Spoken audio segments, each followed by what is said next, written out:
Today I'm taking a bit of a different route to my studio, going through the park, which is actually gorgeous. That was one of the tips that I got in my art therapy sessions to get unstuck, get out of my creative block. And I'm on my way to the studio where I will get on Skype with Michael Nobbs. Michael is an expert on building your life around creativity, or the other way around. And I think he will have some good tips and insights for me, and maybe he can help me in my process to getting rid of the creative block. Okay, so I'm ready to call Michael. If you want, you can find out more about him on his website, sustainablycreative.com. In spite of health problems, he really knows how to build a creative life, and he has made books, he does a daily podcast, he blogs, and he draws as well.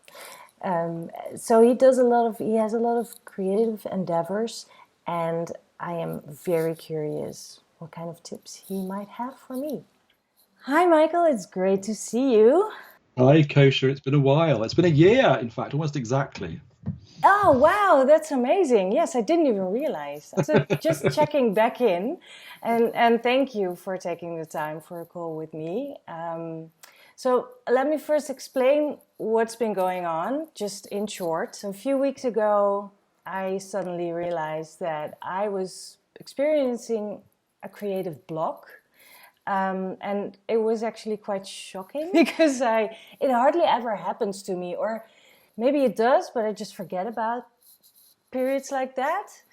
I do know that it can really help to try to create something when you are having a creative block. So that's actually why I am now doing these videos. I'm doing a small short series of videos that I call art therapy, because I am stuck and on my quest to getting unstuck, I thought I can also share it. And I'm pretty lucky to have people around me and friends I can reach out to get this art therapy. I'm your therapist. That's exciting. You are. Yeah, I'd love it if you can share some of your experiences. Of course, you have a lot of expertise around building a creative life, especially when you are low on energy. But I wonder, what if you're low on inspiration? So I'm really curious to hear your point of view on this, and whether you ever had a creative block or anything like that. Well, I wonder, I suspect that it's not a good idea to push through a creative block. So I suppose I would ask, why was I having a creative block? Why aren't I able to do stuff? If it was me, I suspect it was because I didn't have the energy to do it, or for some other reason I needed to stop, I needed to pause, I needed to reflect. So I suppose I would be interested, Koosje, in how this manifested itself for you. I mean, did you find it hard to draw, for instance? I kind of do. Once I need to be very not precious about it, and then it's okay. But sometimes I really love it and I enjoy the process, and sometimes I really hate it. And I'm like, well, I could have done something different, So what I try to do now is also do very different things. Like I just cook a lot. Cooking for me is definitely something that when other stuff doesn't work, I go back to, because it's a very nurturing thing to do, to cook for yourself.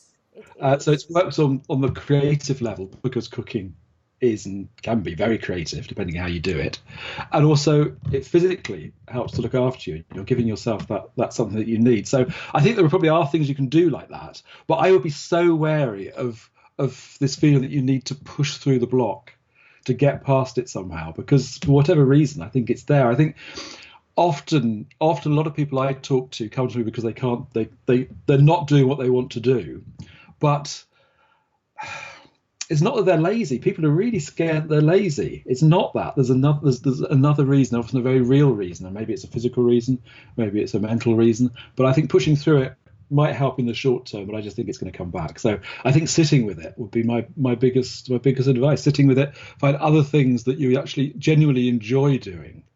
Yeah, and that is really something that I allow myself to do. I've been reading, just sitting on the couch reading, and I enjoy it. And that also opens your mind in a different way. So I agree with that. And also I got this tip from one of the students in Sketchbook Skool, which I actually really loved, but I'm not sure if I can or want to do it. Just allow yourself for a period of time to not make anything at all, not draw anything at all. Really commit to that. Yeah, well, I think that's a wise suggestion.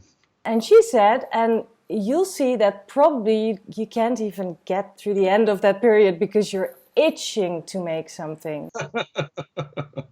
I think you're in an interesting position because you do a lot of what you do is public, and there's an added pressure to being public. I mean, one of the things I'm doing now, I'm taking a week off every month because I want a week off from being public and also a week off to rest, because living publicly is exhausting, and we're often working stuff out publicly as we're working it out, and that's a really difficult place to be. That kind of being creative and that the confusion that often exists around being creative is so difficult when you're talking about it, and being honest about it. And so I think it's really good to take a bit of a step back sometimes. Hide under your duvet, hide on your sofa, and give yourself permission to do that. I mean, I think since I've been for a long time, I've been trying to work out how often to take a rest, and I've noticed that the interval between them has got less and less and less.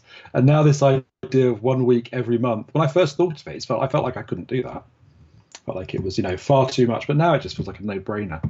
Sometimes it's good just to step back, hide a bit. Yes, I have been pushing through, and I feel that that's not the right thing to do. Yeah, I mean, I've been making drawings, and I'm like, yeah, okay, I'm doing this because I feel like I should. I feel like I should fill my Instagram feed. Exactly, it's what you say. So maybe even if I feel like doing a project, I should just do it in private. Yeah, a private project sounds like a really wise thing, a really smart thing, actually. Because often I think we think that people are going to really miss us, really notice, and are kind of sitting there waiting. And maybe they are, but actually, if there is a bit of a space, when we come back, we feel fresh, and people probably engage in a different way after a bit of a gap. Would they really notice, do you think? Exactly. Would they really? Probably not. If I used to miss a podcast, because I do try and do my podcasts really regularly, it's really interesting. Days that I don't record one, I get so many more listeners on those days to the other podcasts. So, there's plenty out there. In the sense of creativity, have you ever had a creative block? Or even, I mean, you've written as well, and you write blogs and or even ideas for your podcast. Did you ever encounter something like not having any ideas or just feeling not so excited? It's definitely not feeling as excited. Definitely. I mean, it's work, and often there are bad and good days. Some days it's exciting, some days it's not. Definitely. Ideas generally come so far, touch wood. I'm definitely feeling quite disconnected from drawing at the moment. It's something I so much want to get back to, but I'm trying to take my own advice and not pressure myself too much with that. And I'm hoping that as I have more space, I have more rest, that naturally I'll get back to that. But I'm lucky because I have my podcasts for 5 years now have been my kind of baseline activity. So I have that feeling of momentum that I feel like feels really important now, to have something that makes me feel like I am creating and doing something, and something I can do on even bad days. So I have that. So whether other stuff doesn't work, or I feel this disconnection from it, it doesn't matter quite so much. So without the podcast, I wonder if I'd be saying different things to you, because so far they keep coming. Yeah, you would probably have a different kind of creative outlet then. I mean, it has to get out somehow, But I like what you say about momentum. Or maybe that's the flow. Yes. I mean, just a little. I mean, it doesn't have to be huge, but just this feeling that I often say in my podcast, moving our creative lives on just a little. So we've taken a tiny step, and to notice that we've taken it, and to be pleased that we've taken it, and then to accept that perhaps that's it then for the day. Just sit and accept that we need to cook a meal or sit on the sofa and read. Yeah. All right, I think that is really great advice. Thank you. Do you have any other tips or thoughts? Well, just be kind to yourself, Koosje. It's okay. It really is okay. If things at the moment feel hard, just notice they feel hard and, be nice to yourself. It's okay. I know that it's all part of being an artist. So it is okay. But thank you for emphasizing on that. That really helps. That felt like therapy. Good. 10-minute therapy. Woohoo! The bill's in the post, Koosje. Okay, I'm going to leave you so I don't take too much of your time and your energy. This was really, really helpful. It was also really great to see you. You too. Really lovely to see you again. Thank you, and I'll keep you posted on how I am getting unstuck. Good luck. Good luck. Bye. Bye-bye.